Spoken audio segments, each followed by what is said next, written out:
Hey everybody, how you doing? Welcome back. This is Jim Grzanzio from the Oracle Groundbreakers team, continuing the series, the marathon series, actually interviews for the Oracle Groundbreakers India Yatra, which is wrapping up today, I think. Is today the 16th? Yes, today's the last day.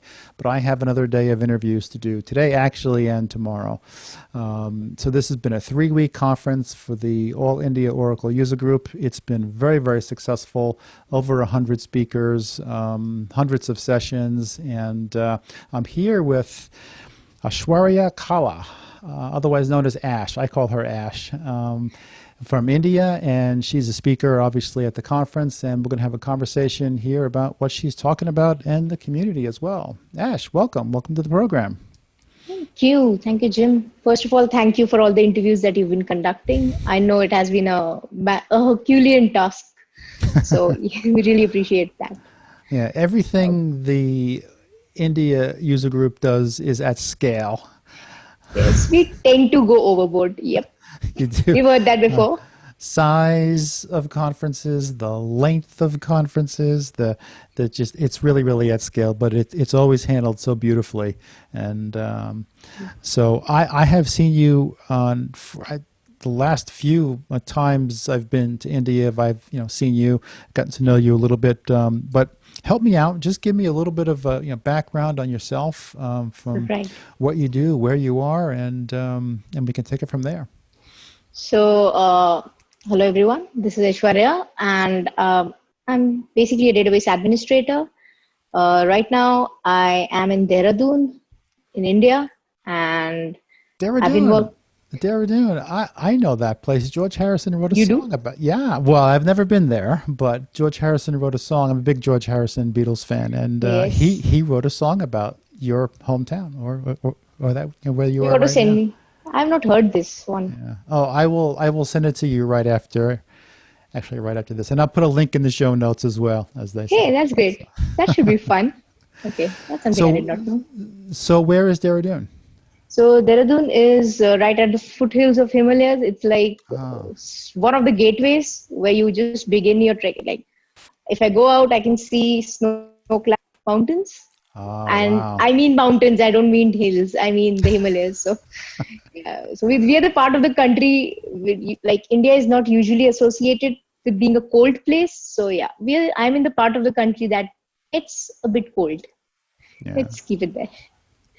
Well, that makes sense. That makes sense that he wrote this song about that place because he used to go to the Himalayas all the time. So makes sense. I've never been there, but I would love to go there. Maybe next year we can have yes, absolutely. that as a part of the next year's India Yatra. What do you think? Yep, I would love that, and yep, we have plans.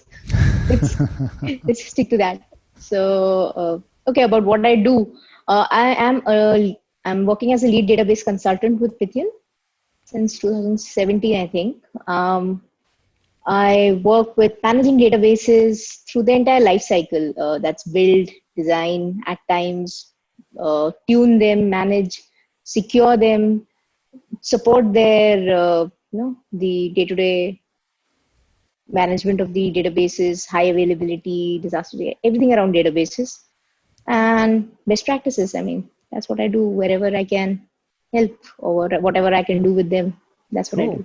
Cool. Interesting. All right. So let's talk about your talk then. You gave a talk last week Yes. at this event, and it's called Demystifying the Use of Wallets and SSL with Your Database. So if I don't know anything, and I actually don't know anything about the wallets or SSL or databases, so tell me all about it. Yes. So the thing that prompted me to pick up this thing or talk about this was I noticed across a lot of places, setups, the authentication mechanism that was being used or the security best practices or the security measures, they were not where they should be, especially given the cloud arena we are in, right? So Oracle offers a lot of tools, and I think many people would be surprised to know that most of these tools do not require additional licensing. And you've got a lot of encrypting mechanism, you've got a lot of securing mechanisms. So my talk was actually about exploring all these options, comparing them, what suits you the best, what are the ways to implement it. I did a demo about it, how to implement native encryption, then the concepts about encryption, data integrity, SSL, TLS, the industry standards, and it was just all about essentially encryption, SSL encryption, and so it's basically a way to secure your data. And what I was talking about was more focused on the data in transit, as we call it. So how do you secure the data? If you've got data on your premise, you want to send it to cloud. So how do you ensure that it's secure? That's just one of the use cases, but yeah. Or even within your data center, you've got an application that's, let's say, exposed to the world, and you've got it exposed to your internet. So how do you ensure that things are secured, or the traffic coming into the database is secure? So that is what this talk was focused about. Okay, cool. So you gave it last week. So was there any feedback or question and answer? I know. I mean, you've visited India. You know that we are a chatty bunch. So my goodness, yes. Yes. So I was sometimes the Q&A sessions actually go longer than the sessions. Yeah. So I had around 40 questions, I think, and then 40 questions. Wow. Yeah, and by the end, I know I was gasping for air, and I was like, "Please save me." I mean, not save me in the sense I would have loved to answer it, but I also know knew that we were running short on time. So, but yeah, I certainly intend to answer the questions that were still left over. I as soon as this conference wraps up, that's probably the first thing I want to do, because that's the thing that is my favorite. The question Q&As are my favorite part about a presentation. The discussion that follows, that is what I love the most about presenting, probably the most. Well, it's interesting because that's a good way of looking at the entire concept of presenting. It's just a tool to engage a discussion. It's just a tool to start a discussion. Many times people go up and they'll do a talk and they're really talking at you. And they really want to leave, quickly. But the best speakers just use the presentation, the slides, all the technical content as a tool to engage discussion. And it starts conversation and it continues. And the speakers actually learn as well. Absolutely. Everything you said about, loving answering questions and things like that and having lots of feedback, many other speakers have said that as well. And they're continuing the discussion, days after the session is over, right? Yes. And this leads to new relationships and friendships and, it just fits into this whole concept of doing doing a distributed development globally, when you have colleagues all over the world now. One of my favorite thing about it's not even presenting, it's just being a part of the community is, we do a lot of local meetups. So monthly meetups is the pre-COVID era, I must say.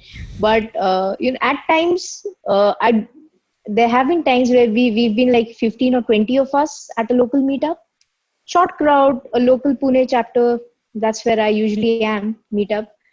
I probably don't even have a presentation hand, and we start discussing on a whiteboard, and that leads to communication, that leads to a lot of discussion. Everybody's sitting around and it's just a discussion, and everybody gets engaged, and that itself, if you look, it could be a talk of an hour, because that's what we were doing, right? We were engaging, we were exchanging ideas, we were building on what an initial idea, we were actually building on it, and that really helps. I love that. That's my favorite part. One of my favorite parts of being in a community. Yeah, and these relationships that you get from communities last for a long time. I remember I was at Sun Microsystems. I was the community manager on the Open Solaris project. This was 2005. All right, that's a long time ago. Between 2004 to 2010, before the project was ended. And I went to India a couple of times as we were doing events and stuff for Open Solaris at Sun. And then I didn't go to India for many, many years. And then I moved into this job, and then I started to go to India again. And I pinged some of the people from Open Solaris years ago, and we got together, for for some food and drink and stuff. And it was Yes. like yesterday, it was just there they were, the same people I Yes. met years ago. Yes. And people inviting me to their houses. Oh no, you can come and stay here at my house the next time. And it's Right. like, really Yep. incredible, incredible. And so When you're these, in India, you stay over at our places. yeah, So no, these relationships last a long time. And of course they lead to technical relationships, where you're actually exchanging information and actually working collaboratively yes, on projects. So absolutely. how Because long how long have Mhm. you been involved in the AIOUG? Okay, that has been. I was first. I mean, as a participant, it has been since the inception of the Pune chapter. I remember being there when the Pune chapter was inaugurated. Uh, Another colleague of mine, he introduced me to this community, and he just said that, hey, I mean, interestingly, I met him on a similar ground. I mean, I was working on an Apex project and I needed a bit of help. And he was my office colleague. Somebody routed me and he said, okay, what you do is you just come over here. You're doing something and discuss whatever you want to do over there. And I landed at this community meetup and we had this, and it was fun. It was like 7 years ago, I think 6 or 7 years Okay. ago, 6 years ago probably. But I've been involved as a volunteer since at least 3 or 4 years, and I've been presenting for the past 3, 4 years across India. Yeah.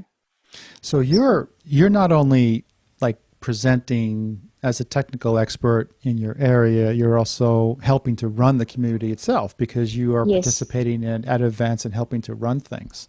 Yes. That's also very common among communities, real development communities, real user communities that have this sense of sort of the concept is everybody works, everybody participates, everybody earns their own Absolutely. way. It's a system based on merit. Absolutely, it is. And every time you participate in this, you learn so much. It is, I mean, you share what you have, and the amount of learning you get just by interactions with people. And I'm okay, the technical learning is a big, big part of it because, of course, I cannot be exposed to all the use cases out there. Right. Yeah, I would be exposed to one use cases, but there would be 10 people with 10 separate use cases. And I just spend an hour and now I know about 20 use cases, right? So that is the technical aspect of it. But other than that, you just learn so much more about everybody. I mean, in India itself, you've got such a diverse culture.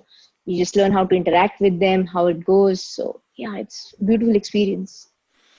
So you've been involved for about 6 years now in the community. I'm Yes. wondering what you've observed because I've been in this job for about 3 years, and Mm-hmm. one of the things I've noticed in the Indian Oracle developer user group, it's changed recently. It's growing. It's more diversified. There's a lot younger people Yes. now. There's different skill sets, and I specifically have asked the question because it was traditionally known as a DBA community, but the Yes. role of the DBA is changing. It's That's evolved. growing, and there's more developers. There's more database Right. development actually occurring. Mm. So you've noticed this change as well. Absolutely. I Yeah. mean, it's quite visible. The change is visible because uh, the we used to call it when I started working, it was a traditional DBA thing that we call it, a traditional DBA role where you're just bothered about the databases. It's not that anymore. Uh, it has evolved, but the thing is, the evolution has led to us, or as a DBA community, us having to pick up skills like working with code, learning to automate. It began with that. Then you started picking up tools that help you automate, make it more efficient. And then you get into more of an architect sort of place, right? That's another diversification where you help the developers actually work with the developers, help them with the application builds. So yes, it's not traditionally, I think I would say it was just it was not it was more restrictive, I would say, in the earlier days. Now you've got more options to explore. You can, because the DBA role has been simplified in the sense that a lot of automation has become inbuilt in the database. You have the chance to explore so many avenues. You can work with the developers. You can, pick up more on automation skills. So yeah, that shift is pretty obvious. You can observe it by the way people, or you can observe it inherently in the way or the topics that people choose to present on. Exactly. Yeah. Yes, I've noticed this. There's just yes, more development happening. There's exactly. more Apex. There's more Java. A whole day on Java. Yes, A full day on Java, and actually several other speakers that were not necessarily in the Java track, actually, but yes. they were in fact former Java developers, or they started their career with Java as in development, Right.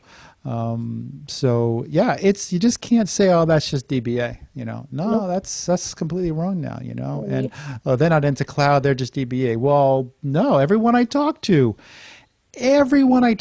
now from the All India Oracle user group is into cloud, because that's it's everywhere now. It's not Yeah, like, absolutely. it's not like there's, cloud is a separate thing, it's Absolutely not not. it's not new anymore. I mean, it's years, right? It's not. So It's years. It's years. It's not new. It's not new at all. And it's not cloud. It's DevOps. DevOps has played a big role. DevOps has come up strong. You've got. So you were asking about. Have you noticed? So as I mentioned about the topics, right? There used to be days, let's say around 4 years ago, where and there still is. I'm not saying that it's not there. Where the only when we would open up call for papers, and this is a local level call for papers for a local meetup, we would request our participants to just come up with their topics, or what they would, the feedback we would receive would be, get us somebody to talk about how to install a database, how to install Golden Gate, how to build a database. The build part was what people were looking forward to, or how to install rack.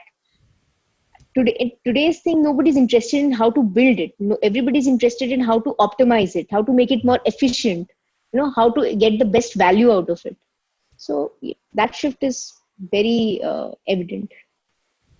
interesting. Okay, so since we're all virtual now, Yes. um, I'm wondering, you guys, they're used to put on very sophisticated events, physical events. Um, how does it? How is it working for you now when you have to do everything virtually? I don't want to say this, but it has been terrible experience. I mean, we just underestimated it completely, or it has been, or to put it in a better way, it has been a steep learning curve for Yeah, us. yeah. Well, I I think, mean, but it's everybody. Really, honestly, um, when this when this whole thing happened, a lot of people on the corporate side, you'd be in meetings and say, "Oh, it's no problem. We'll just put it all online." No, no, no, no, no. There's a whole different. First of all, we don't have the tools. We have one exactly, tool. We have Zoom, right? And the more sophisticated things, cost a fortune to do. The more exactly, sophisticated software right, applications. They're talking huge sums of money, and all you get is you get a more sophisticated virtual experience, which right. might be good, but it's still virtual. And immediately, as soon as this happened, I said, this, I don't like any of this. Oh, neither do I. I mean, I can fake it and say, yes, it's good. We get this many things, but no, do I like it? No, not at all. Not at all. I mean, I'll tell you two aspects of it. One, as a speaker, presenting, this was the first time I was presenting virtually. It was strange. I'm so used to, when you're speaking, you get a feedback, and there were slides where I know I wanted a response from people, but then being virtual, it was like I was staring at a blank screen. So that Right. kind of hit me hard. That's one aspect of it.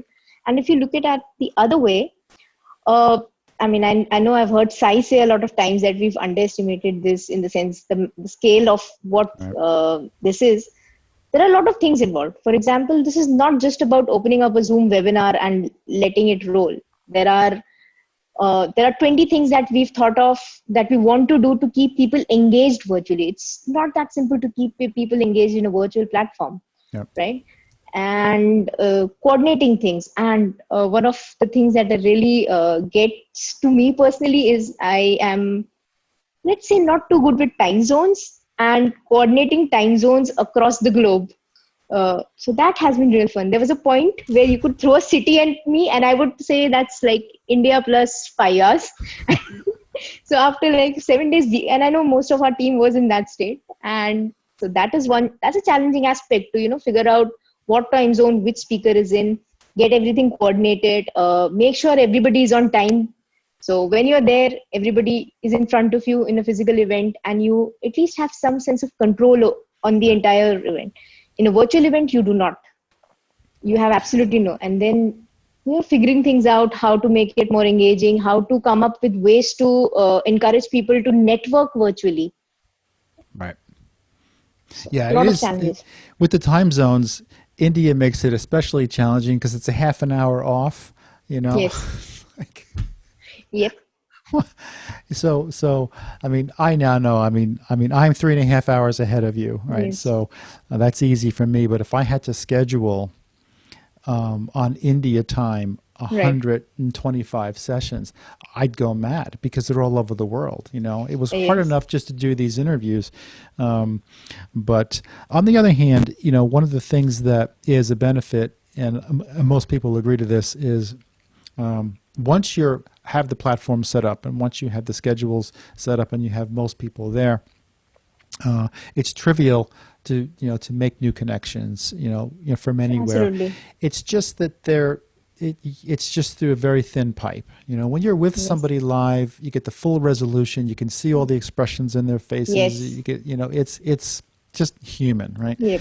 This is not at all human. There's nothing human about this, and so but there is the benefit is you get huge amounts of content in a very There are a lot of benefits. I'm Yeah. sorry if I came around that. I was talking about the challenges in yeah no doing this, it's but it has been absolutely. I mean, as it has been absolutely 3 fun-filled weeks. yeah It could be exhausting, but it has been amazing. The amount of content, the number of speakers, and